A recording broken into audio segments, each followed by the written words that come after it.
So this is inside the crypt, and you can see all those vines are coming down.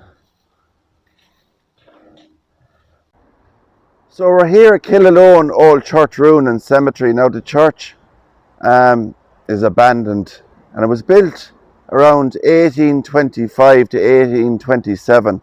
Now there's a very interesting crypt in here as well, and the last time we were here the niches were empty in the crypt. So we're going back in here today on my channel to have a look to see if there's any changes being made, if it was blocked up or what's going on in the cemetery here. So we have a flood in the old cemetery here, guys, from the river Suir in Tipperary, and sadly it's coming in very close to this grave. Now this is the only grave that's actually close to the river, but you can see just how close it is coming in there, the flood.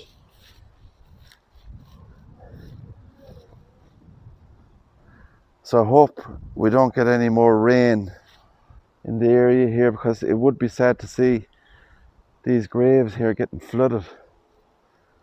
And I'll just read the grave while I'm here.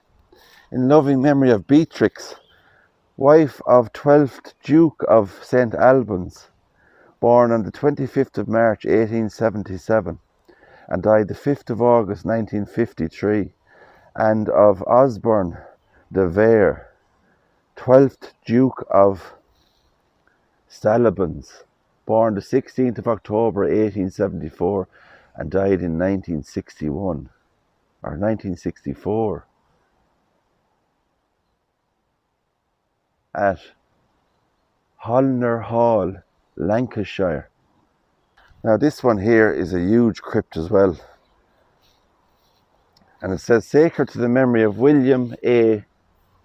Riall, R-I-A-L-L, of Annerville, who departed this life on the 10th of November 1904, aged 54. And here we have in loving memory of Maria, who died the 5th of November 1888, aged 77 years old. And just at the top of the crypt we have this beautiful stone design at the top, monument here of the crypt.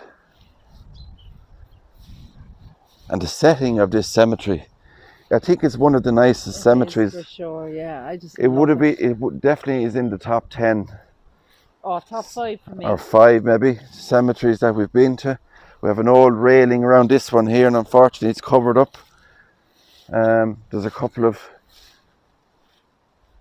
tombs in there. Tabletop tombs are covered over.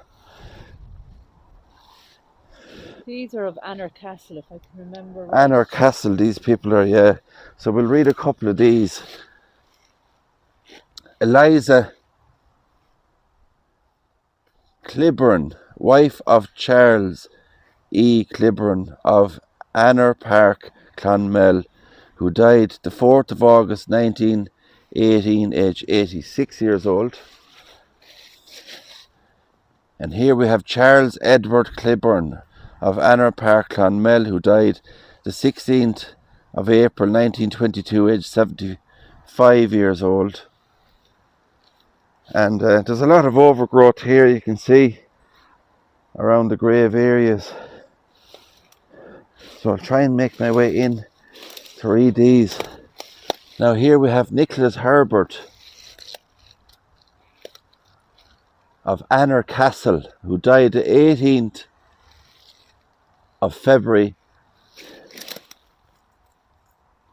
1926. So these people were of Anner Castle. I'm sure there's a nearby castle here. We have Mildred Virtue Woodhouse, dearly beloved nurse for 36 years in the service of Henry Mandeville of Anner Castle, who died the 18th of December 1919. So Mildred here was a nurse for 36 years in the service of Henry, his private nurse.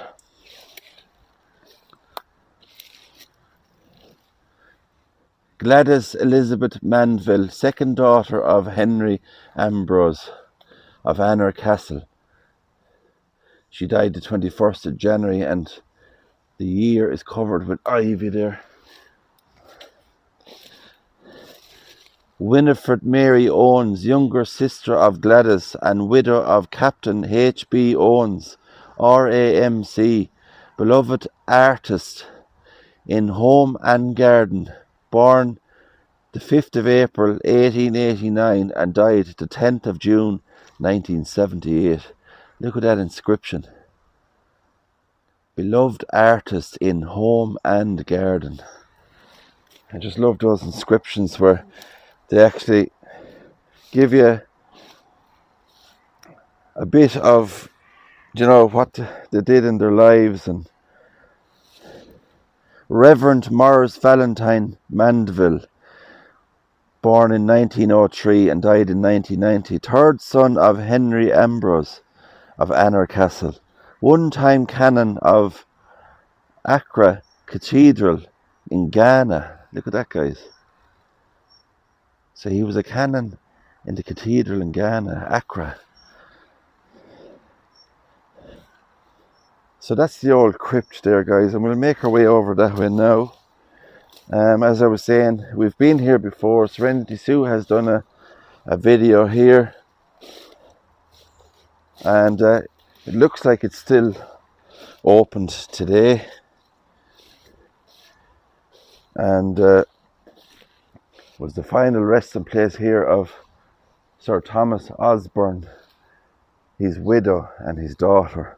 The bodies were moved from here, the coffins. And why they're removed, I don't know, or where they're removed. But you can just see. These weren't open the last time, were they? I'm not sure, were these opened? Yeah, the slits in the windows here. Like you can actually look in. And there you can see inside. Right, we're going inside. The niches. So we're going to go inside and have a closer look inside the old crypt here. And I'll take you back outside then and read some of those plaques and inscriptions on them. So this is inside the crypt, and you can see all those vines are coming down inside the old crypt on the wall there. Wow, this is just amazing, guys, to see all this here inside a crypt. And you can see the roof there is kind of decaying away. Now those that you see there that are lit up with the sunlight through them, they're the actual plaques on the other side of the crypt. So we will go outside and read those. And these are the niches inside the crypt. So these would have held the coffins here of Sir Thomas Osborne, his widow and his daughter. And as I was saying, they're removed. For why they're removed, I don't know.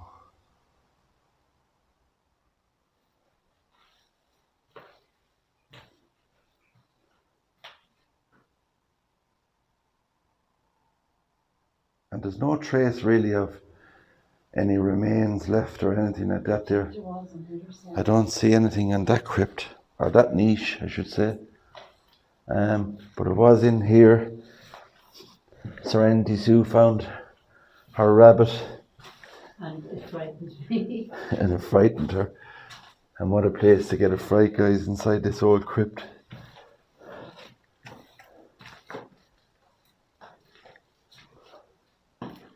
So as we can see here, this is another niche. So altogether there's 1, 2, 3, 4, 5, 6 or 7 niches altogether.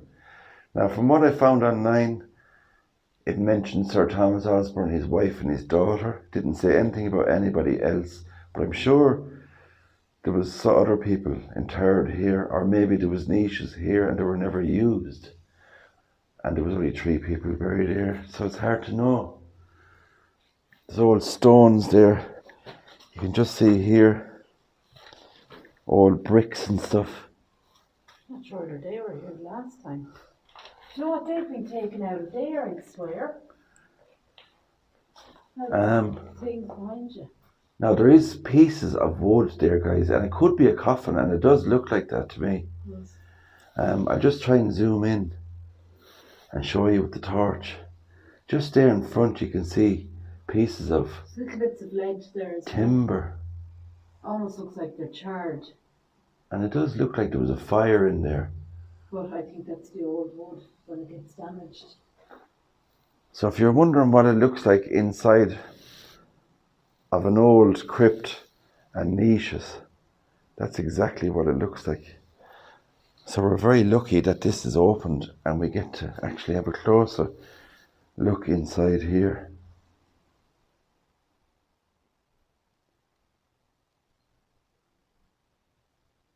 That's definitely old timber stuff.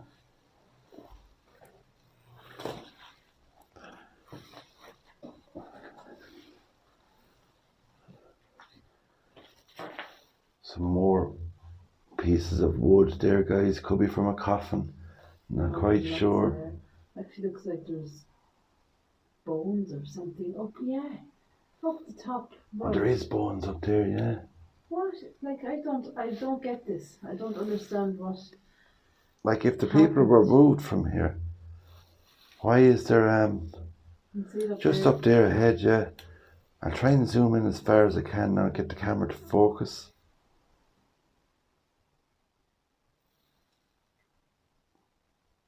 But just there, guys, see that there?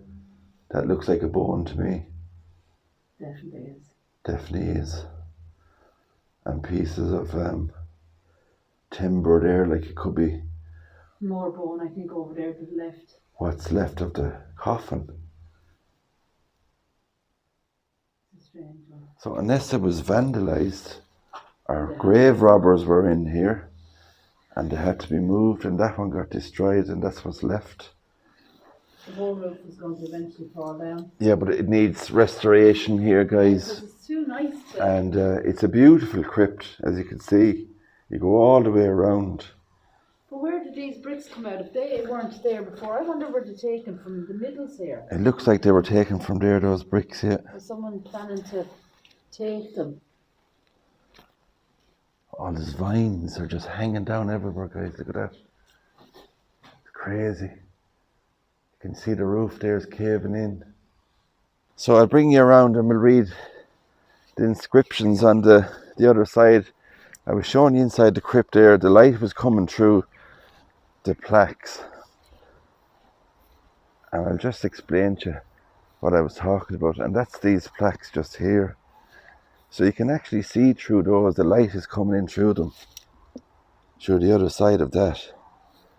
So it just says here, opposite this slab lies the body of Catherine Rebecca, widow of Sir Thomas Osborne Bart.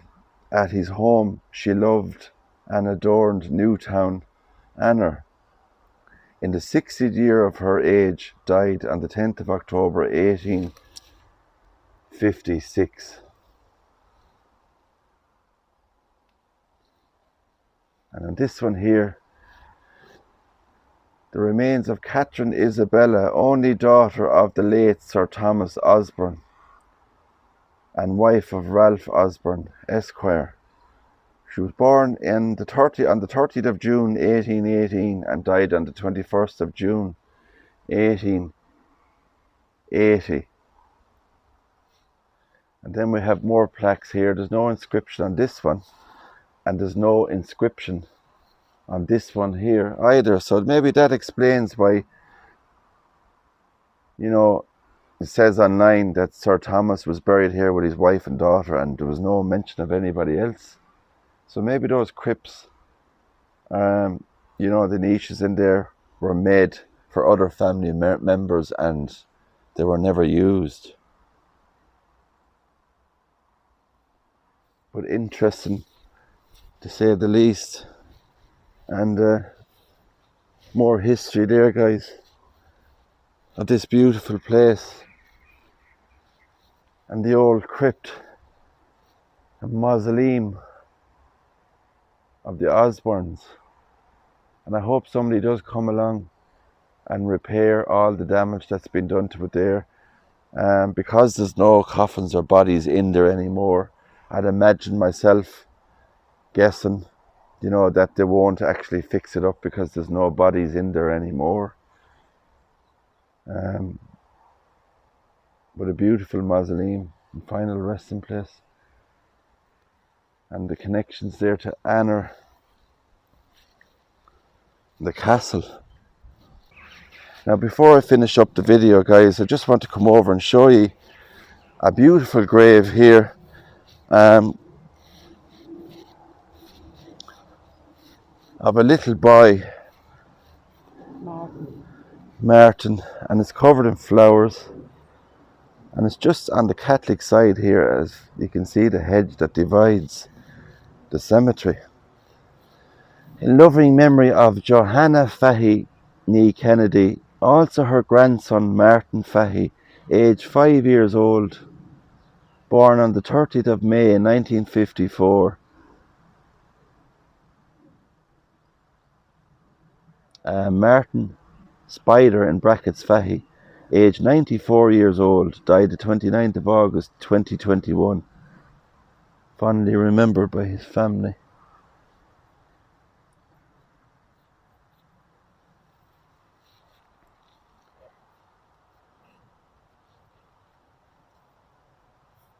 There's a beautiful photograph of Martin here, like a porcelain picture of Martin, you can see. Beautiful little boy, only 5 years old. So rest in peace, Martin.